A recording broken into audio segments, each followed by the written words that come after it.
We're looking at the HTC One A9 here, the premium but not highest end smartphone from HTC.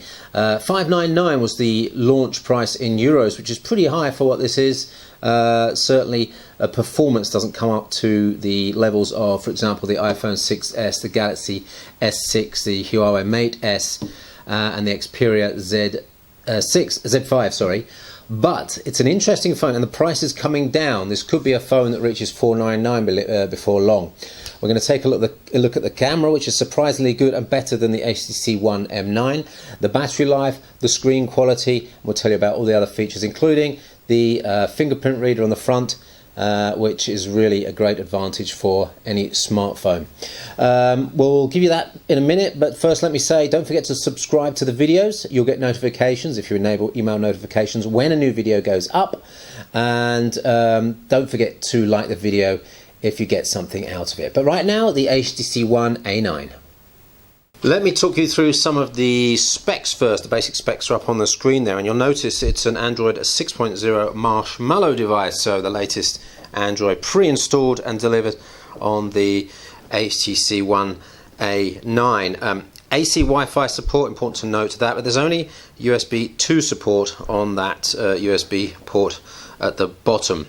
It weighs 143 grams, and there's an 8.17 watt-hour battery inside. That's a 2150 milliamp hour battery. 16 gigs of flash inside. There was 9.8 gigs free to use. Let's take a look at that AMOLED screen. It's a 5-inch screen, and because it's AMOLED, the blacks are truly black, so you've got infinite or almost infinite contrast there. There are a couple of modes. We've got a standard mode of the AMOLED screen, and there's also an sRGB mode as well. And in the sRGB mode, we've got some really excellent color accuracy with deltas of 1.55 for color and 2.05 for grayscale. For many other devices, you'll see figures of over 5 for those, and the nearer it gets to 0 is the nearer it gets to perfection. Center brightness on the screen was 346 nits, which isn't huge. We have seen many other devices with higher screen brightness than that. The Z5 Compact is a good example, 547 nits. But take a look at this picture taken from outdoors. Outdoor usage without reflections is certainly readable. That's bright daylight with reflections, even some usability there. Let's take you around this unibodied device here, which is very nicely built and feels really good in the hand. On the right hand side then, volume rocker and power where you'd expect them. No camera release button on the bottom right. On the bottom, this is a USB 2, micro USB 2 port. We've got a headset port, another mic input there, and speaker output. Your micro SD card and your micro SIM card go in on the top left hand side. On the top, there's nothing there. On the back, there's the 13 megapixel camera. It's not 20 megapixel as on the M9. That's a 13 megapixel. We'll talk a bit more about that in a minute. We already mentioned the AC Wi-Fi support, but we've got Bluetooth 4.1 as well, and cellular support goes up to LTE Cat 6. MHL 2.0, USB on the go, obviously Google Cast, and there's NFC, AGPS and GLONASS location support inside. The front camera is a 4 megapixel camera, able to do 1080p video. That's an f2.0 aperture, and then the main camera on the back is the 13 megapixel with optical image stabilization, f2.0, and only 1080p video support. There's no 4K video support on this. It's worth mentioning again that the HTC One 9 is shipped with the new Google Android 6.0 Marshmallow OS. HTC Sense 7 is also installed, but is quite restrained in the amount of additional software that is added to the user interface. If you're looking for information on the GPS, we've done some tests, and you'll find those over on the full review. There's also a lot of detail about the camera, but let me just quote you one paragraph from our review here, because the most interesting change is on the back compared to the HTC One 9. The M9. We're here with the One A9. It's got a 13 megapixel camera on the back, including an optical image stabilizer. Default resolution is 10 megapixels. That's a 16:9 ratio. The full resolution of 13 megapixels is only available for 4:3 format pictures. The camera app provides several modes, each of them with all its own options. Particularly interesting is the Pro mode, where you can adjust many settings like exposure and ISO. It's also possible to store the pictures as RAW files to edit them on a computer later. There are also modes for selfies, panoramas, time lapses and slow motions, but the quality of the latter is rather disappointing at just 1024 by 576 resolution. The pictures can either be stored on the internal storage or, which is recommended for RAW files in particular that are 25 megabytes in size, on a micro SD card. The 13 megapixel sensor leaves a much better impression than the 20 megapixel camera of the M9. The results show many details and rich colors in all scenes except for the low light situation.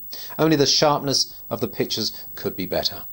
The flash works very well at short distance, but the camera takes much more time, around 2 seconds in this case, and even a bit longer in the Pro mode.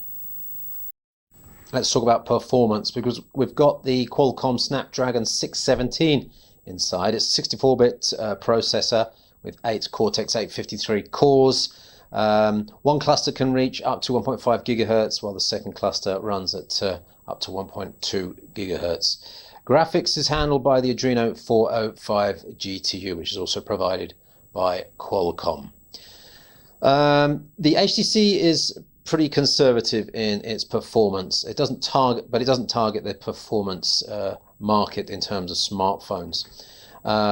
The website, the full review, has a lot of detail on performance, but let me give you a few figures now. Let's go to Geekbench 3. HTC One A9 getting 747 points, and it compares with the Huawei P8 there, which is slightly more powerful at plus 16%.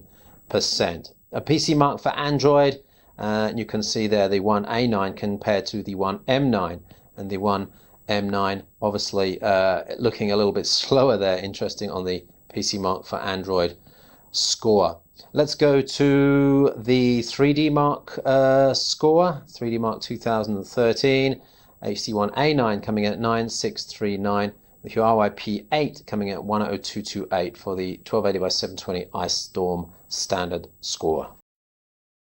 We did some long-term load temperature measurements. 41 degrees is a little bit maybe too warm for a smartphone of this level of performance, but 41 degrees isn't too much of a problem. There's no throttling going on there as well, so that's important to know. Battery runtime, well, we've got a 2150 milliamp hour battery inside, which is a little bit lower than some of the mainstream rivals here. Now let's take a couple of examples. Wi-Fi surfing at 150 nits is an important one. 6 hours 8 minutes out of the HTC One A9. Now let's have a look at the others here. We're getting, in terms of Wi-Fi support on every case except the One M9, more Wi-Fi surfing performance. So that's the Huawei P8 getting 18% more, 29% more on the Samsung Galaxy S6, and on the AllView X2 Soul Pro, 38% improvement over the One A9 in terms of Wi-Fi surfing. Big Buck Bunny 1080p plays for 7 hours and 45 minutes, which is plus minus 20% on the compared devices here on the table you see on the screen. Right, let's go through the pros and cons of this $599 recommended retail price smartphone from HTC, the One A9. Street price though is coming down quickly, $549 we're already seeing, and it looks like that might go to $499 before long. It's got a high quality chassis and an excellent AMOLED screen, a good camera, and of course there's the micro SD slot for storage expansion. Fingerprint scanner and LTE Cat 6 support is good. And we measured good sound quality from the 3.5mm jack. It's also coming with a very good headset. Battery run times aren't that good though, and that recommended retail price we've already mentioned a number of times. It is slower than some rivals at this price bracket, and there's also a difficult way, inconvenient way to open that memory card and SIM card slot. No 4K video recording, that might not be important for you, but that might be important in the next couple of years. So if you're thinking ahead for 4K video recording, the One A9 doesn't have it. The HTC One A9 getting 85% score from us, which is pretty good, and getting close to the 88% and 89% that we saw on the Sony Xperia Z5 and Z5 Compact in videos this week. So watch the pricing on this one, and I think you'll find, if current pricing trends are anything to go by, that this will hit $499 in Europe, inclusive of taxes, of course, before long. As I said before, don't forget to subscribe to these videos, this channel, because you can enable email notifications. You'll get an email every time a new video goes up from us. Also, if you get something from the video, don't forget to give us a thumbs up. We enjoy your comments below on the YouTube page, and we look forward to seeing you on the next Notebook Check Tech Review.